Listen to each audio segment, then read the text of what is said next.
meltdown on Black Wednesday. Watch out, excuse me. 5 years ago today, the government faced one of the biggest financial crises in history.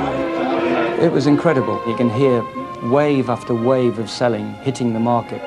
It was a day when the Bank of England lost billions and speculators made fortunes. It was in excess of $1 billion of profits. Over the last 15%. A day of disaster from which the government never recovered. It was quite clear the government was not in charge of events. I had no doubt we were in the middle of quite the biggest political crisis that I could remember.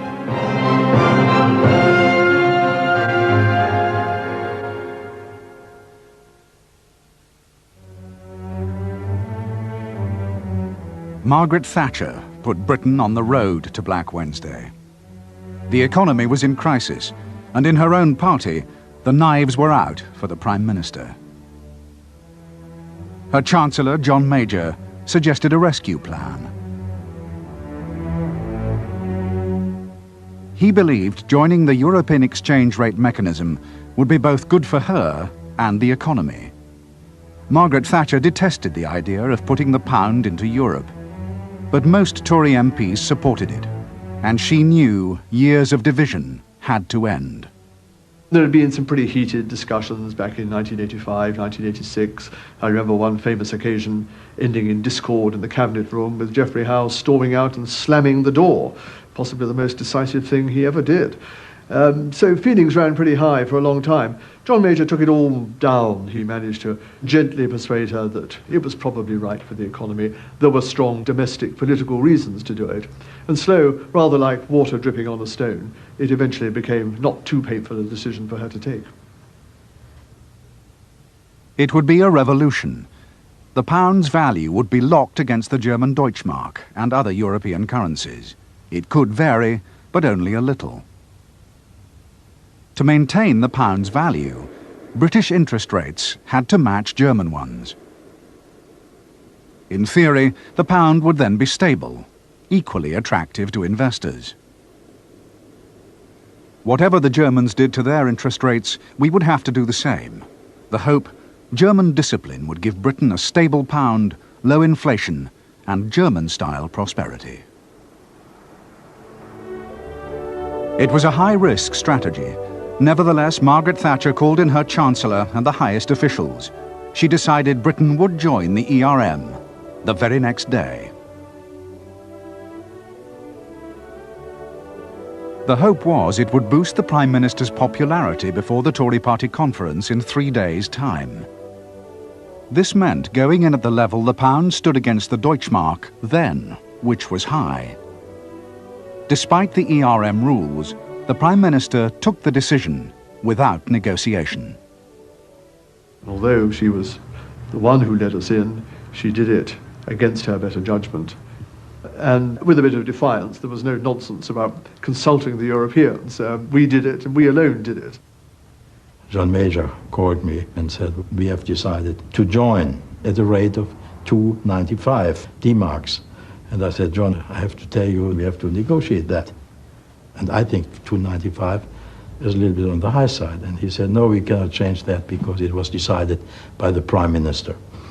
And I said, well, I don't care about your Prime Minister, but I wanted to negotiate that with you.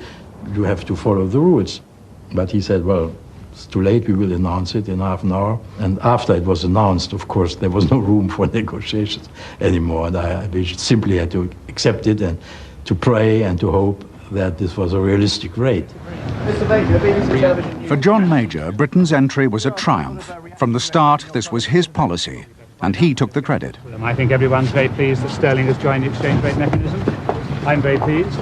We've been waiting for this decision for a long time. It's now been made. I think it will be a great success, and I'm looking forward to discussing it with my colleagues. Are you consulted, Mr. Major? And I've nothing more to say about it at the moment. But joining the ERM was not enough to save Mrs. Thatcher. The victim of a Tory party coup, just 7 weeks later, she left Downing Street for the last time. Now it's time for a new chapter to open. and I wish John Major all the luck in the world. But joining the ERM failed to bring instant prosperity. Britain had already been sliding into recession. Over the next 18 months, it got much worse. 1 million people lost their jobs. The high exchange rate of the pound, locked inside the ERM, meant businesses struggled to sell their goods abroad. The ERM reduced inflation, but there was little sign of German-style wealth. People were finding it very hard to meet their mortgage payments, and when they failed to meet their mortgage payments and were obliged to sell their house, we were, for the first time in British post-war history, witnessing people selling houses for less than they'd paid. And that dreadful new word, negative equity, came into the language. It was a very, very hard time. Against the odds, John Major won the 1992 election. He was determined to run the country as before, with the pound locked at the high exchange rate at which it had entered the ERM. He believed if he stood firm, the ERM could make the British economy as successful as Germany's. The Prime Minister said he would come to dinner because the Sunday Times had supported him in the election. He said, you know, Andrew, Prime Ministers have tried to get inflation down and make Britain a low inflation economy. They've never succeeded. I'm going to do it. I'm going to be the Prime Minister that got inflation down and established Britain as a low inflation economy. To which one of our numbers said, yes, but this could be the low inflation of the dead. What's the point of having low inflation if the economy is not just on its knees, but on its back? Anybody can do that. An angry Prime Minister said that this was a policy on which he would never give way. The pain was worth it. He thumped the table and said, Andrew, don't you understand? There is no alternative. But the Germans were about to increase the pain. The men who ran Germany's central bank prepared to meet. It wasn't politicians, but the Bundesbank Council who set Germany's interest rates. Whatever they decided, Britain would have to follow. But in Germany, the unthinkable was happening. The economy was faltering. The cost of unification with East Germany was higher than predicted, and inflation was rising. The Bundesbank Council raised interest rates. Our decisions were made on the basis of what is necessary at home. Our primary target in that time was to go on in fighting the acceleration of price increases in our country. This is the Bundesbank's main target. Inside the ERM, we should in theory have followed Germany's rising interest rates to keep the value of the pound steady. But the British government desperately tried to avoid doing this. If we wanted to stay in the ERM, we had to match those interest rates. But if we matched German interest rates, that meant, higher interest rates in the UK, hitting the housing market above all, in a way that became increasingly politically and economically unsustainable. In the city, the crisis that would become Black Wednesday was brewing. The currency dealers began to sell pounds and buy Deutschmarks because of the high German interest rates. The pound's value fell towards its bottom limit in the ERM. Rumours spread that the government was about to devalue, locking the pound to the Deutschmark at a lower level. The government frantically tried to restore confidence. Just in case there is the slightest scintilla of doubt, there are going to be no devaluations, no leaving the ERM. We are absolutely committed to the ERM. That is our policy. It is at the centre of our policy. We are going to maintain sterling's parity, and we will do whatever is necessary. And I hope there is no room for any doubt about that at all, that the government is determined to maintain our position. John Major's successor as Chancellor had now nailed his colours to the ERM mast. In private, the strain showed.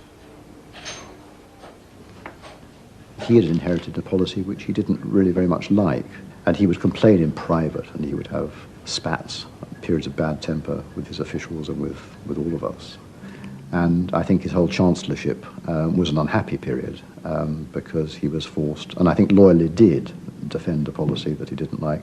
Also, of course, he had endlessly to answer questions about a recession, which was caused by this policy he didn't like. We had a meeting about all of this, and Norman Lamont said, well, there is one policy left, and that's to get the Germans to cut their rates. And that's what he set out to do when he went off to Bath.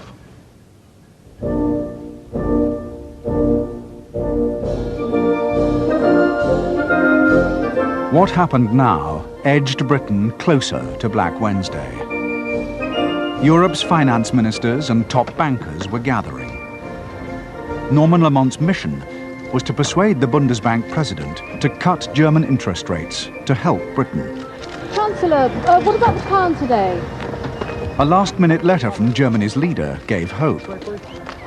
Before Bath, John Major had a very clear indication from Helmut Kohl that he, Kohl, would like to see German interest rates come down. And that's the context, of course, for the Bath meeting, and it's very important because what the Chancellor then had to do was see the colour of their money. As Norman Lamont welcomed his guests, they could see he was a Chancellor under pressure. Resign! Resign! Resign! Resign! Resign! He hoped his European colleagues would back him.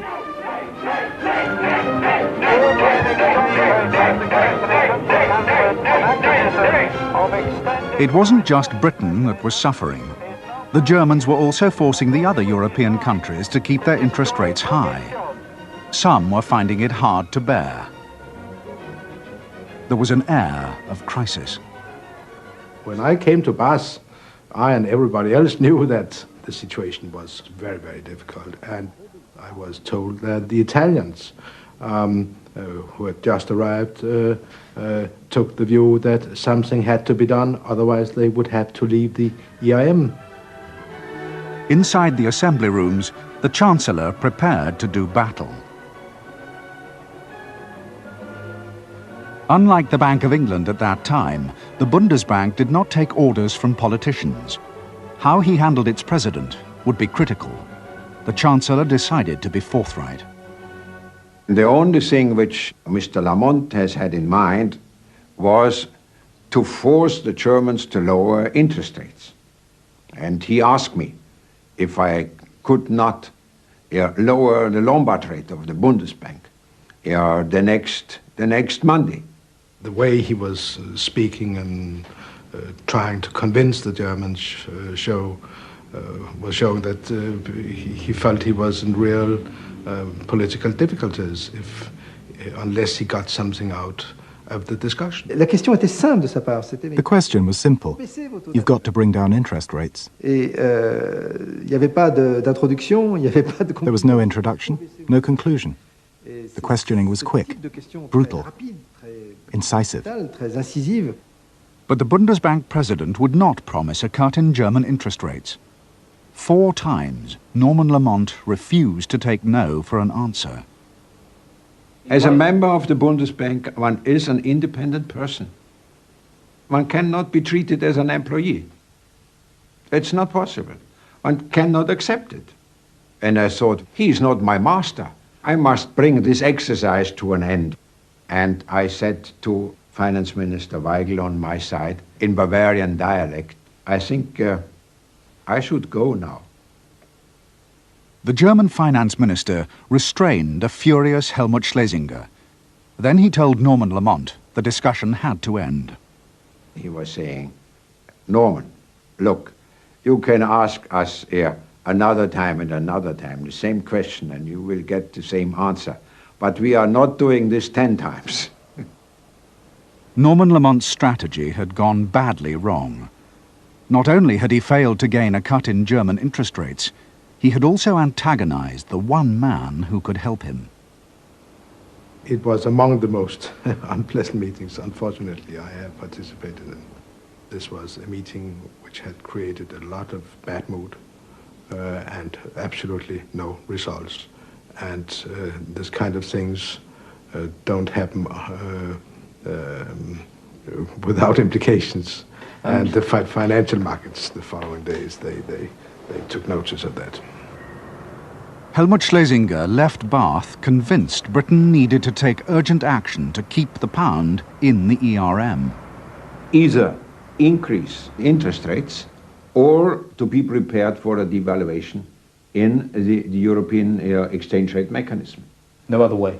No other way, no.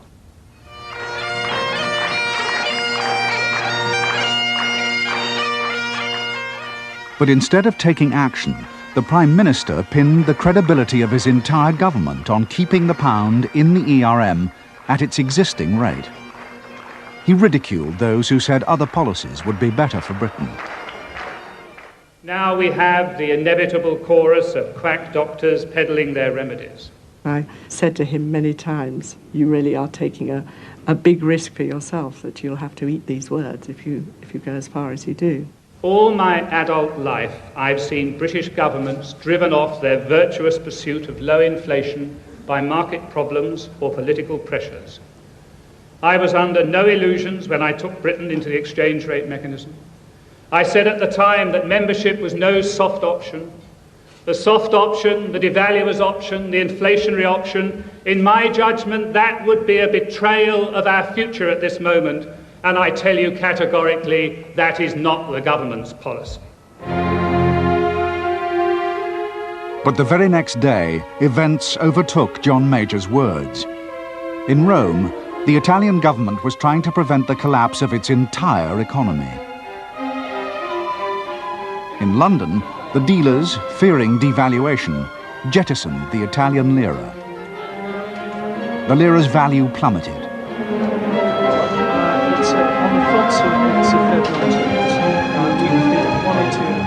To stop the slide and keep the lira in the ERM, the Bank of Italy poured in money. The Bundesbank did the same. The ERM rules said it had to. $1 billion was what we were spending in a few hours. And we reached 2 or 3 or 4 or even 5. Now, this was $1 billion. This was, for me at least, an astonishing amount of money. As the selling intensified, inside the Bundesbank, its president decided that despite the ERM rules, he could no longer help the Italians. He told the Italians they were on their own. The first silly reaction was, why? Because at that point you ask why, very politely. And they said, because it's costing too much. We are spending too much, and we are not ready to go on indefinitely. The German leader, Helmut Kohl, met with Schlesinger. Schlesinger proposed a deal.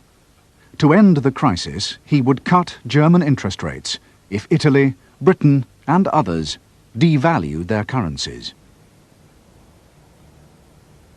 The Prime Minister was visiting the Queen at Balmoral.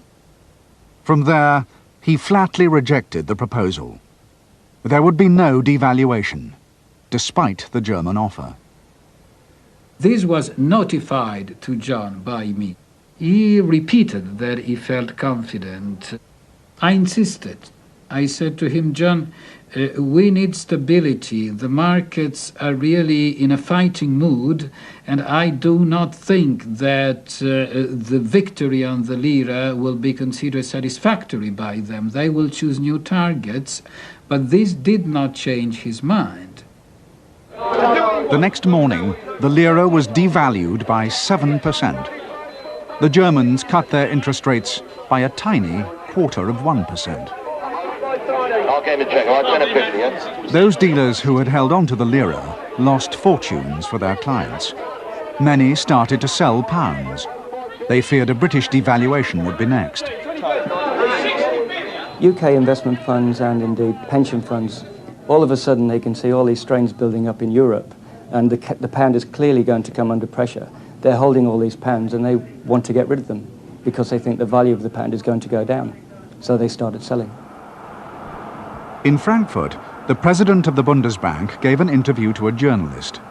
It only needed a hint that the pound might devalue to provoke an avalanche of selling. Inadvertently, Schlesinger gave that hint. Well, he said the realignment was not satisfactory. It was not enough. It was only a small devaluation of the Italian lira. He wanted to have a more comprehensive realignment, other currencies involved as well. Schlesinger believed his remarks were off the record. Werner Benkhoff did not. He prepared to send his story across the world.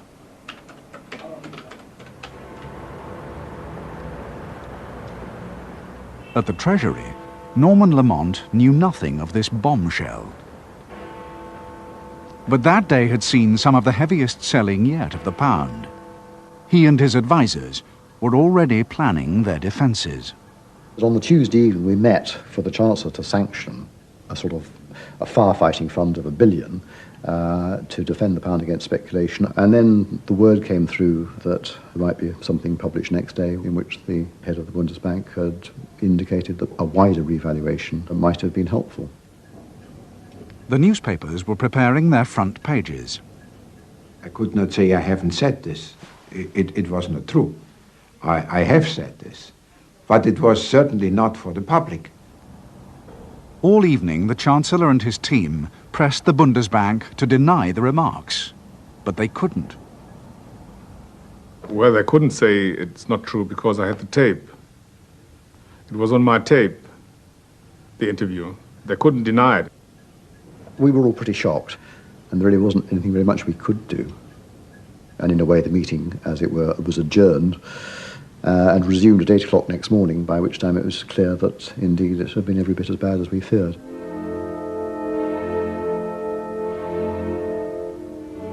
Black Wednesday dawned. We got into work at 6 o'clock because Schlesinger had made his comments the night before. And with what happened in the lira, we were all pretty worried that the pound was going to come under a lot of pressure that day. And so the drama began. The rumours of a devaluation meant that to hold on to sterling was a gamble. Banks, pension funds, international companies told their dealers to sell the pound, and then the speculators joined the fray. George Soros gambled £5 billion, selling while sterling was still high, but intending to buy back cheaply if the pound devalued and make a fortune. The Bundesbank was basically egging on the speculators to speculate against the weaker currencies. And we took our cue, actually, from the Bundesbank. Get some dollar mark calls going out. I need some cable calls because I've got a stop loss. The Bank of England hoped it could make George Soros lose his gamble. It planned to sustain the pound's value by buying pounds at the official high ERM rate. Billions of pounds of public money were about to be thrown into the defence of the pound. We decided that as the London market came in, we would intervene on a scale which would make it quite clear that we were intervening, and that's what we did. It was incredible. I mean, obviously you can hear what's going on in the market, and you can hear wave after wave of selling hitting the market, being met with resistance and support by the Bank of England. They were buying such a phenomenal amount of pounds. At the Treasury, they waited for news. We were really just waiting minute by minute updates from the market, and that was when we learnt that the billion that we had put aside to defend the pound up to the weekend on Tuesday night had been, had gone in a few minutes. That was really when the question was posed. Is this it? Is the game up? The bank was extremely grave.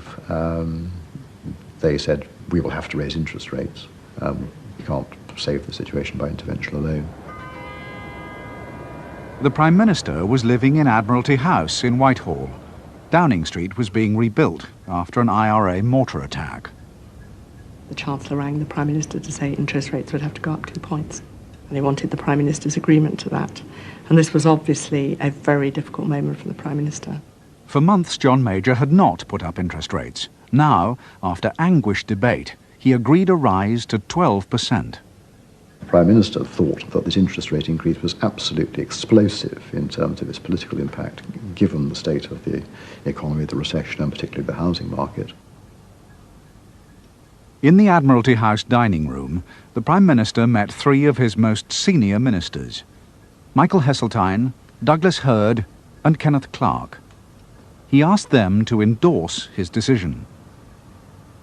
We got the message. Douglas Hurd, Michael Heseltine and myself, we were in a sterling crisis. And he wished to put up rates dramatically to show the political will, to defend the value of the pound, to see if it would have the effect of stabilising it and stopping the flow of our reserves out, because we were defending at the time simply by buying sterling as much as we could, using our own golden currency reserves. And he got the agreement of the group that we had to raise interest rates. It was necessary. Off we went, raised rates by 2%. Anyone want to buy a house? Watch out, excuse me. Intended to show strength, the markets perceived the rate rise as weakness and reacted accordingly. We had a fairly strong sense that we were on to the kill. It indicated to us that we are in at the end game, that there was no, this was an act of desperation.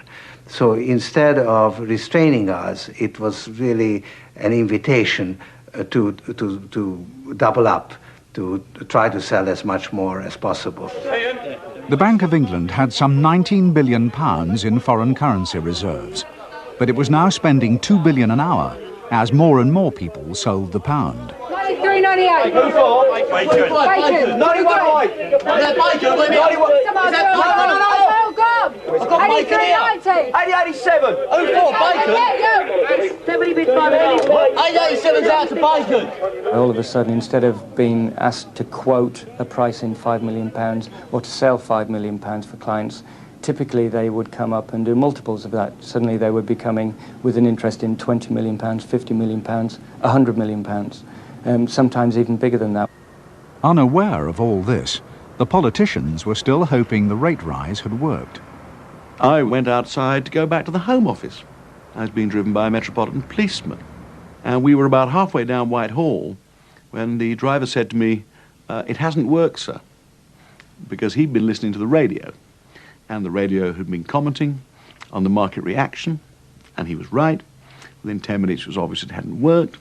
The run on sterling was going ahead. I went back to the Home Office, potted about with a bit of work, and of course I was back in Admiralty House within half an hour because the meeting was reconvened. What do we do now? At the Bank of England, the man in charge of defending the pound believed it was time to throw in the towel and stop spending before the bank's reserves were exhausted, even though that would mean letting the pound crash out of the ERM. Well, my view at that stage was that the game was up. The scale of the intervention became heavier after the rise in interest rates, because I think there were some people in the market who said that makes no sense in the context of the UK economy. It had become clear that getting out of the ERM was bound to happen, and was, the sooner the better. Upstairs in the Prime Minister's temporary flat, the Chancellor broke the grim news. The Chancellor went through the options, the Prime Minister went through the options, and it was clear that the Chancellor's option was now to suspend. A critical decision had to be made. The Prime Minister insisted on summoning back his senior ministers. He had no intention of taking the decision to leave the ERM alone. It might destroy his administration. After all, he had made the ERM the cornerstone of the government's credibility. The Prime Minister went downstairs and went through the options very neutrally, but describing very clearly what the Chancellor's preferred option was: suspension. I think it came as a shock to some of the colleagues that this policy, the ERM, could end so easily. I could see our economic policy, and to some extent our European policy, were collapsing. The Chancellor of the Exchequer and the Prime Minister, and all of us following them, had been emphatic and definite for month after month that this was the centre of our economic policy. it also had its importance for our foreign policy. And therefore, yes, of course, everybody in that room wanted to stay in if we could. A further interest rate rise to defend the pound would be disastrous for the economy, and there was no evidence it would work. Norman Lamont again advocated suspension, but Michael Heseltine, Kenneth Clarke and Douglas Hurd disagreed. Most of them wanted to make it clear that we'd gone the final mile to remain within the ERM. There were some people who said, well, are you absolutely confident that if we raise interest rates further, that won't actually persuade the markets? I thought that extremely unlikely, but I mean, in those circumstances, if people wanted to try, then that was something that one couldn't exclude. It might just work. John Major decided to raise interest rates a second time to 15%. Did anyone think it would work?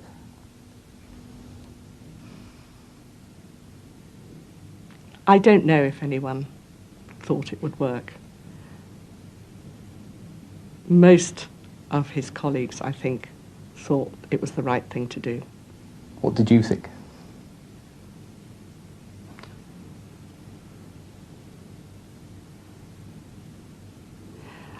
My thought at the time, I was mostly concerned with making sure that what was obviously going to be an extremely dangerous moment for the Prime Minister was that the decision was concluded in a way that had the support of his key ministers. This was such a crisis for the government that apart from the value of our wisdom and opinion, we had to be carried with these dramatic events. You could break up the government if some senior minister immediately said, well, I never agreed to any of this, and this was a terrible folly. Put another way, which is the phrase I used, we were there to have our hands dipped in the blood to make it clear. This was a collective responsibility at the top of the government. MLR's 15%. 15%? What?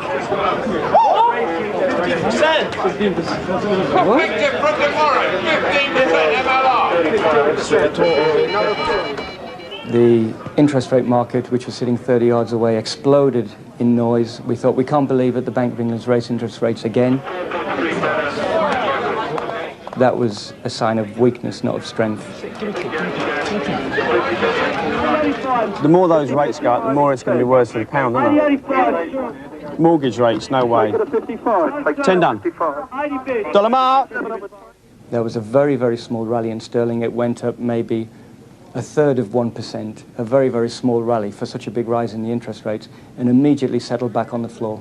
And the Bank of England was still buying pounds. That afternoon, it became a veritable avalanche of selling.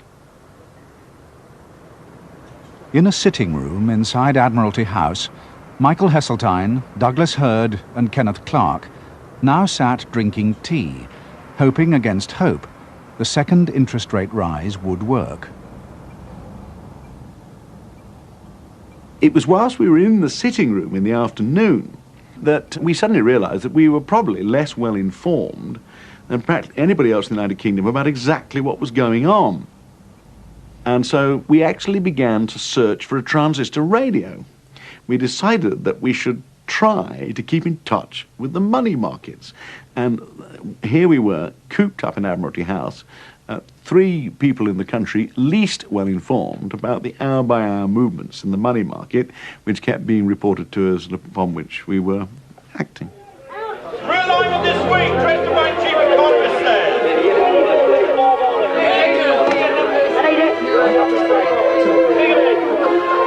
By mid-afternoon, the Bank of England had spent £15 billion.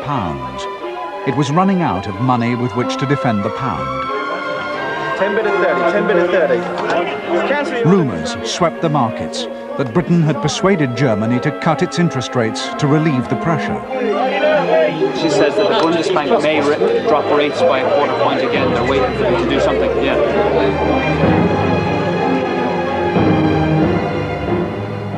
But the Bundesbank was not going to take decisions that put the needs of Britain before those of Germany.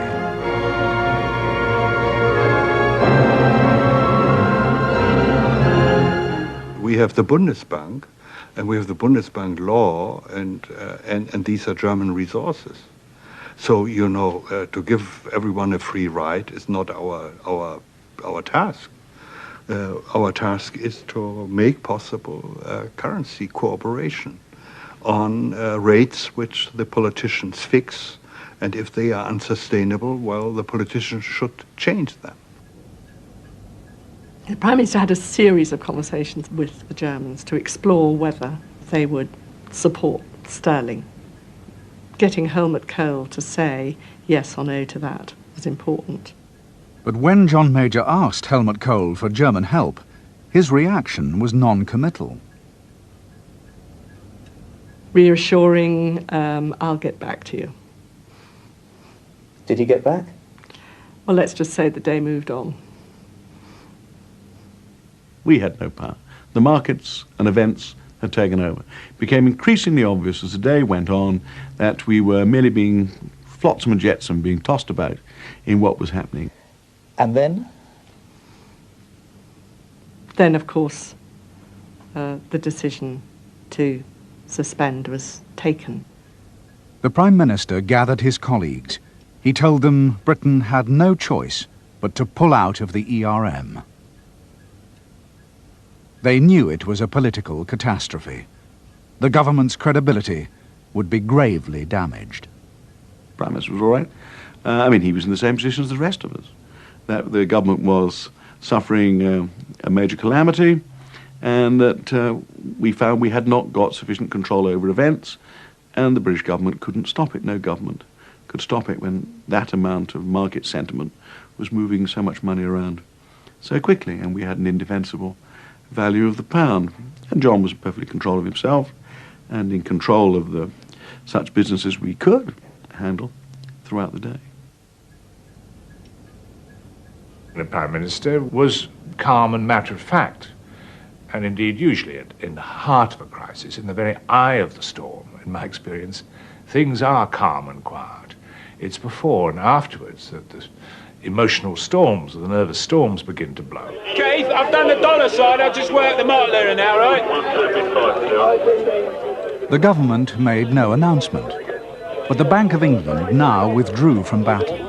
At 4 o'clock, suddenly the Bank of England wasn't supporting pounds. Instead of a load of noise coming out of the voice brokers and everything and around the dealing room, everyone just sat in stunned silence for about 2 seconds or 3 seconds, and all of a sudden it erupted and sterling just free fell. That sense of awe that the markets could take on a central bank and actually win, I couldn't believe it. So how many pounds have you sold?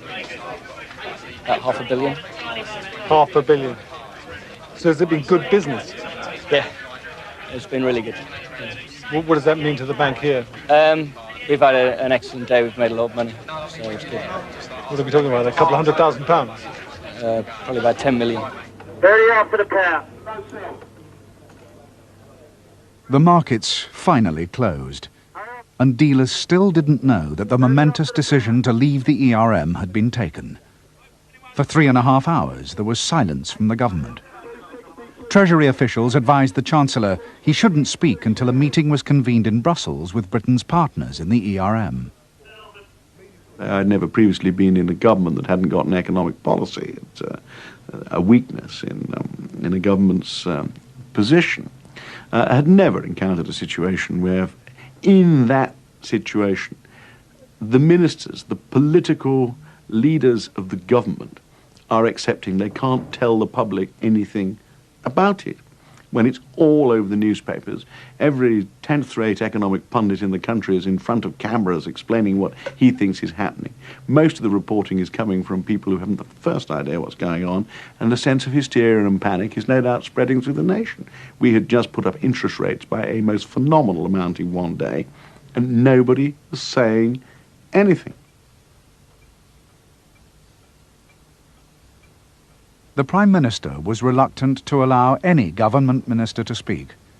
Instead, the Conservative Party chairman was summoned. People did not want there to be any more detailed questioning of what the next steps would be and what the consequences were and so on and so forth. And clearly it was easier in some ways to put the party chairman up. He obviously couldn't be drawn to comment on any of the detailed economic consequences and what the next steps might be. As I came in, Michael and Douglas and Ken put up this sort of low cheer, and I thought this was very odd. What are they cheering about? What then became evident, what they were cheering about, was that it had been decided that although the decision had been taken to go out of the ERM, that it was going to be myself who was going to appear on television that evening to explain it. And this rather kind of bizarre explanation was that there was this funny body called the Monetary Committee, who, frankly, I'd never heard of, and I'm sure 99 people out of 100 had never heard of, which sat in Brussels.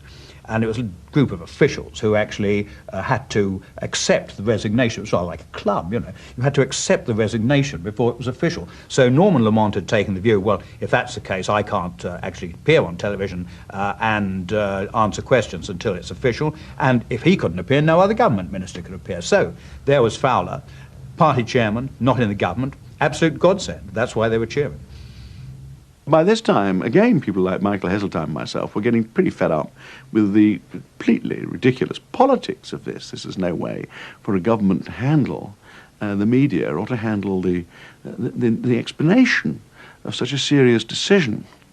We managed to get reluctant agreement. I mean, I would just gone out and give interviews personally, but we got reluctant agreement from the whole gathering that Norman Lamont could go out, give a slightly forced and artificial short statement, say thank you very much, and come straight back inside, as long as he didn't answer questions.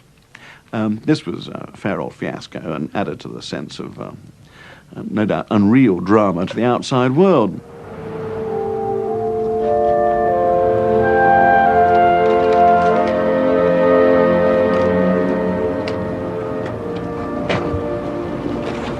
Today has been an extremely difficult and turbulent day. Massive speculative flows have continued to disrupt the functioning of the exchange rate mechanism. As chairman of the Council of European Finance Ministers, I have called a meeting of the Monetary Committee in Brussels urgently tonight to consider how stability can be restored to the foreign exchange markets. In the meantime, the government has concluded that Britain's best interests are served by suspending our membership of the exchange rate mechanism.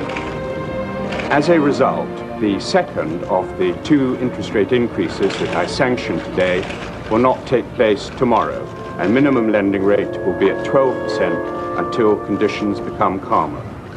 I will be reporting to Cabinet, discussing the situation with colleagues tomorrow, and may make further statements then. But until then, I have nothing further to say. Thank you very much. Mr. Lamont, what about those in your party that are calling for your resignation? Mr. Fowler, it's difficult to see this as anything other than a defeat and humiliation for the government and a blow to the credibility of the Prime Minister, is it? No, I don't think it's any of those things. I think the fact of the matter is that the government has had to respond to quite an exception. The Prime Minister telephoned Fleet Street editors. He was about to discover old allies had become enemies. It was 7:30 on Wednesday evening. My secretary came to get me to tell me that the Prime Minister was on the line. Now, that's a sort of an unusual thing to happen, even in a busy tabloid office. And I couldn't, for the life of me, think what he wanted to talk about. We were up to our neck in God knows what, and the Prime Minister mysteriously can find a couple of minutes to come and chat to a tabloid tosspot. So, I pick up the phone and he says, hello, Kelvin, how are you? And I said, fine, Prime Minister, how are you? And we swap a bit of chit-chat, and he says, how are you going to play today? And so I acted slightly dumb, and I said, in what sense, what do you mean? He said, well, the big story, how are you going to play that? I said, well, I have on my desk, Prime Minister, a great big bucket of shit. He went, oh, yes. And I said, I intend to pour it all over you tomorrow. And there's a sort of a pause the other end. And then he says, oh, you are a wag. John Major considered resigning. but didn't. Neither did Norman Lamont. I recall calling the Treasury on the day after Black Wednesday and saying I'd like to see the Chancellor. Much to my surprise, at about 6 o'clock, I was called over, ushered into the Chancellor's rather grand room in the Treasury. He opened a bottle of white wine. We sat. He seemed incredibly relaxed. And I said, "How do you feel after this terrible event?"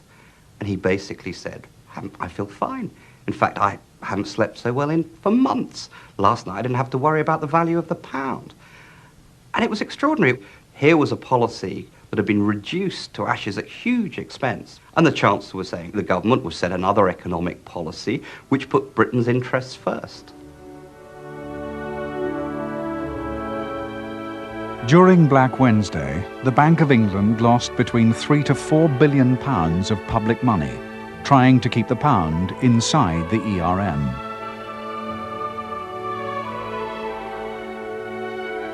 The day had been an utter fiasco as interest rates were going up and down like a whore's drawers.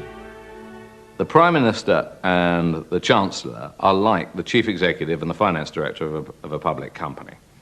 They sit there and decide the big issues. And on this particular issue, they got it hopelessly and completely wrong.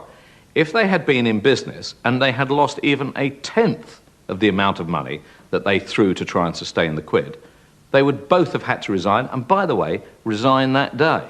Mr. Curler, do you think Germany's to blame for all this? How do you react to that? In Brussels, the funeral rites were held for Britain's membership of the ERM.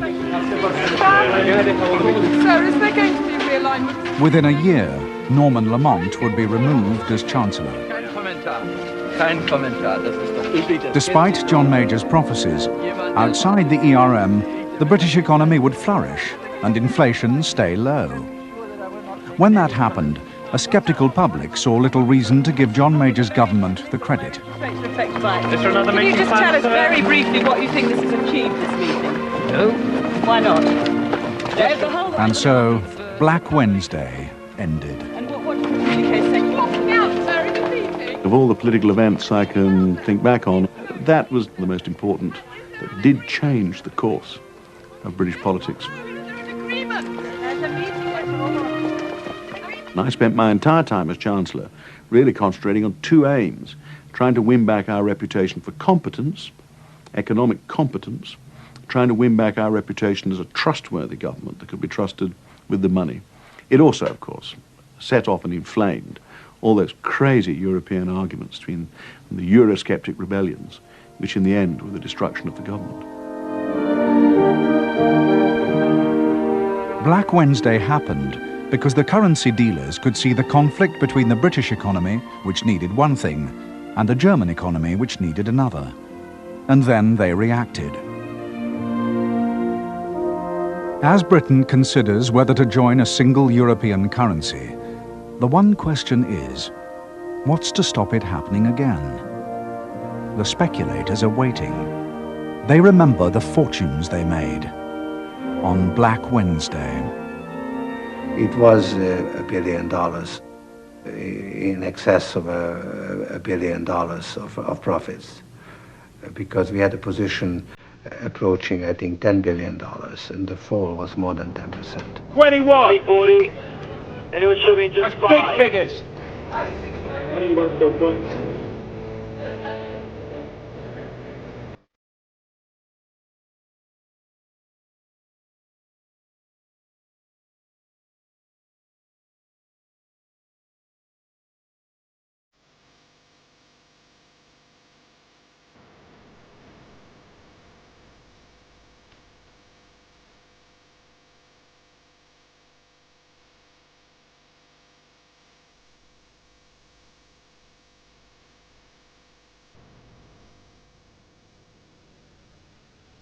You might think it's an easy life, being a well-dressed global explorer. Only 440 quid.